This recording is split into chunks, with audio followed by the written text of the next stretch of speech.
मित्रों, विश्व मैत्री अभियान की अगली कड़ी अब हम प्रारंभ कर रहे हैं।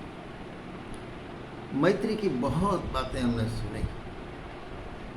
एक बार क्या हुआ कि हमारे 10-12 दोस्त इकट्ठे हो गए, बातचीत करते थे।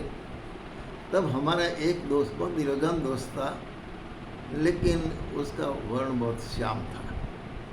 हमने मजाक में उसको कह दिया कि दोस्त, तू तो एकदम काले कौवा जैसा दिखता है। लेकिन उसको खींच नहीं हुई, बिल्कुल शांत हुआ। बहुत बुद्धिजीवी था, पक्षी विशारद था। उन्हें तुरंत कहा, अरे आप लोग जानते नहीं। हमने कहा, क्या नहीं जानते हैं? उन्होंने कहा, देखो हमारे पूर्वजों ने जितने भी पक्षी है उसमें सर्वश्रेष्ठ पक्षी कौवे को माना है, काले कौवे को। और पक्षी विशारद था, इसके बाद तो माननी पड़ेगी। उन्होंने कहा, कैसे वो पूर्वजों उनको बहुत बढ़िया उसको इतना सम्मान दिया, काले कौवे को समझ में नहीं आई आपकी बात। उन्होंने कहा, देखो काला कौवा आप देखते हो ना, बड़े बड़े पेड़ कौन से हैं? हमने कहा बरगद है, पीपल है, वो अच्छे अच्छे बड़े बड़े पेड़ हैं। अच्छा, अब आप उसके बीज अगर ज़मीन में डालोगे तो वो पेड़ कभी नहीं होगा। मतलब हमने तो कभी सुना नहीं था ये बात। उन्होंने कहा, अच्छा तो ये पेड़ कैसे होता है? उसने कहा कि ये जो कौवा होता है ना, ये कौवा बरगद के और पीपल के जो फल होते हैं उसको खाता है। अच्छा, और खाकर वो जो बीज होते हैं उसके पेट में पकते हैं और पक के उसकी चरक में निकलते हैं, और वो जहाँ जहाँ चरक करता है वहीं वहीं वो बीज उगने लगते हैं। अगर कौवा अपने पेट में वो बीज को पकाएंगे नहीं तो आप लाख प्रयत्न करो, कभी बरगद या पीपल का पेड़ नहीं होगा। ये तो बहुत गजब की बात है। उन्होंने कहा, अरे ये आगे सुनो, बरगद और पीपल के जो पेड़ है, नीलकंठ है, नीलकंठ। हमने कहा, नीलकंठ शंकर भगवान? हाँ, शंकर भगवान हलाहल जहर उसने पिया था। अब ये जो नीलकंठ है, ये पेड़ वृक्ष, ये क्या करते हैं, हमारी जो कार्बन डाइऑक्साइड है, अंगार वायु, जहरीली वायु जो हम बाहर निकालते हैं उसको वो पी जाते हैं। सारा दुनिया का मनुष्य का जहर वो पीते हैं और मनुष्य को अमृत देता है, प्राण वायु देते हैं। नीलकंठ है, नीलकंठ। और पीपल का पेड़ जानते हो, पीपल का पेड़ 24 घंटा ऑक्सीजन देता है। तो बोलो बताओ, कौवा आपका मित्र हुआ कि नहीं? हमने कहा, वो तो सच बात है। अगर कौवा नहीं होता तो न बरगद का पेड़ होता न पीपल का पेड़ होता। इसीलिए ये जो कौवा है उसमें वही शक्ति है जो बीज को परिपक्व बनाता है अपने पेट में। भाई साहब, ये है मैत्री। भगवान ने मैत्री का संबंध कैसा बनाया हमारे लिए। नीलकंठ जो है वो नीलकंठ तब होता है जब इनके जो बीज होते हैं वो कौवे के पेट में पके, तब। इस तरह से वो हमारी सेवा कर रहा है। हमें भी मैत्री की तरह से उनकी सेवा करनी चाहिए। पेड़ पौधा को तो बेतरह हम काटते रहते हैं। हमारी जीवन दाता जो है, हमारे जो नीलकंठ है, इसकी पूजा करनी चाहिए। वृक्षो देवता, लेकिन हम भूल गए, काटते रहते हैं। तो ये मनुष्य जो है ना, उसको ये ध्यान नहीं रहता कि हमारा मित्र कौन है, हमारा दुश्मन कौन है। तो ये सारी की सारी जो बातें हैं ये बिल्कुल सही है कि अगर परस्पर मैत्री नहीं होती तो आज ये दुनिया जीवित नहीं होती। आज दुनिया ये दिखती नहीं, दुनिया समाप्त हो जाती है, हमारे लिए जीना दुष्कर हो जाता है। भाई साहब, एक बात है कि आज हम देखते हैं चारों ओर पूरे विश्व में क्या देखते हैं कि ईर्ष्या, द्वेष, कपट, छल, मारामारी, लूटपाट, छीना झपटी, बेईमानी, अत्याचार, अनाचार, व्यभिचार, न जाने कितने दोष दुर्गुणों से भरे हुए लोग ये दुनिया को नष्ट करने में लगे हैं। और ये दुनिया को नष्ट करके ही रहेंगे। आज तो इसी कगार पर तो हम खड़े हैं। कैसे बच सकते हैं? मैत्री, अगर जो मैत्री का विकास नहीं किया, परस्पर हम एक दूसरे को मिलजुल कर आगे नहीं बढ़े, एक दूसरे को आगे बढ़ाने के लिए सहयोग नहीं करेंगे, ऐसी विचारधारा जो सद्गुणों की है हमारे जीवन में नहीं लाएंगे, भाई कैसे बच सकते हैं। मैत्री एक ऐसा विकल्प है जो हमको बचाता है। आज हम देखते हैं समाज में जो छोटे छोटे लोग हैं, छोटे माने चींटी, चींटी कितनी छोटी है, इसको कितना खाना चाहिए, लेकिन कितनी मेहनत करती है चींटी।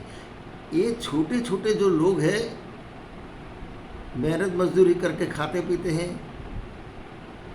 उनको शांति से नींद भी आती है, जीवन में कोई दिक्कत नहीं, मजदूरी करके जो कुछ मिलता है उसमें आनंद से पेट भरते हैं।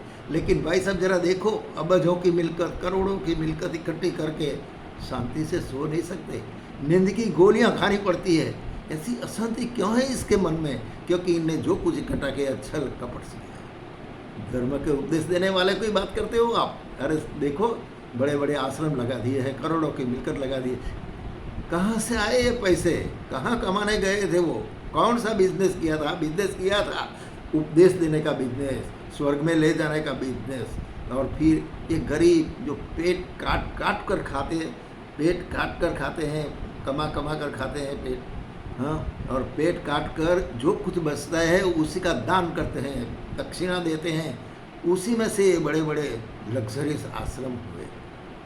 तो ये क्या है भाई? उनका पेट नहीं भरता, चींटी का तो भर जाता है। छोटे आदमी तो शांति से सो सकते हैं, वो तो शांति से सोने के दुनिया भर की चिंताओं में मरते हैं, खपते हैं।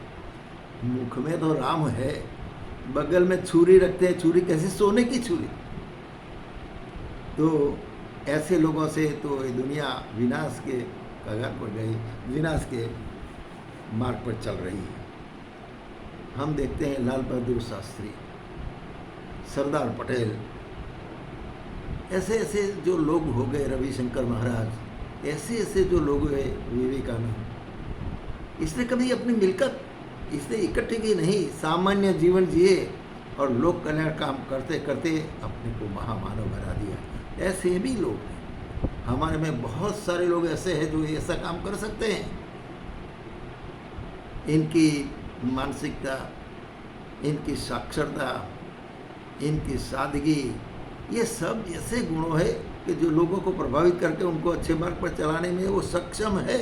अगर आगे आए तो, अगर आगे आने की इच्छा रखे, अपने देश को, अपने समग्र विश्व को बचाने की अगर इसकी चाह है तो आगे आकर ये काम कर सकते हैं। भारत की बस्ती में आज देखो कितने युवान लोग हैं।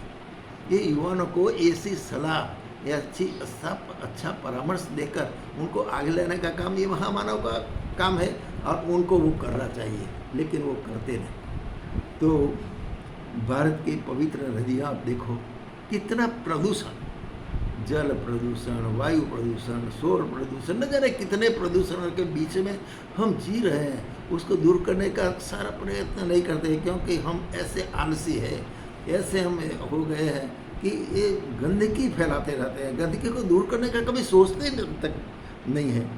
तो अगर हम मिलजुल कर इसको दूर करने का प्रयत्न करें, जो पिछड़े लोग हैं उसको ऊंचा उठाने का प्रयत्न करें, उसको आगे लाने का प्रयत्न करें, हम हमारा जीवन सादगीपूर्ण जीने की संकल्प कर लें, simple living and high thinking वाला जीवन जिए। और जो धनवान है, जो बुद्धिजीवी है, वो अपनी बुद्धि का उपयोग, धन का उपयोग लोगों को, पिछड़े वर्ग को ऊंचा उठाने का करे। तो मित्रों, एक बात निश्चित याद रखना कि ये देश ऊंचा उठ सकता है, जगत गुरु बन सकता है, कुछ भी हो सकता है, लेकिन ये करना हमारे जिम्मे है और हमें करना चाहिए। एक बात तो ये है कि गुड़ खाते रहो और गुड़ न खाने का उपदेश देते रहो। भाई साहब, इससे काम नहीं चलने वाला है। कथनी करनी भिन्न जहाँ है, धर्म नहीं पाखंड वहाँ है।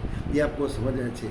तो बुद्धिमानी तो इसमें है कि समय रहते इस बात को समझकर अपने जीवन में लाओ, अपनाओ, आचरण में लाओ और दूसरों को इसकी सीख देकर उनको आगे बढ़ाने की कोशिश करो। और ये सब होता है, मैत्री जब तक नहीं होती आप दूसरे को मिल ही नहीं सकते।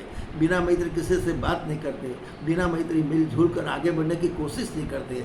भाई साहब, ये जो है मैत्री का विकास करिए। हम मैत्री के लिए इसीलिए बार बार आपको जिक्र करते हैं कि जब मैत्री करोगे, मिलजुल कर रहोगे, आगे बढ़ोगे, पिछड़ा को आगे लाओगे, तो निश्चित रूप से दुनिया बदल कर रह जाएगी।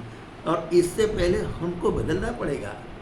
अगर हम खुद को बदल देते हो तो दूसरे को बदलने की ताकत आ जाएगी आपको देख देख कर बदल जाएगा। ये तो निश्चित रूप से नहीं। तो आप तो सांचा बनो और उस सांचे में अन्य को ढालने के लिए कोशिश करो। आइए इसके साथ हम आज की इस कड़ी की समाप्त करते हैं। उदय सिंह चौहान का सबको प्रणाम।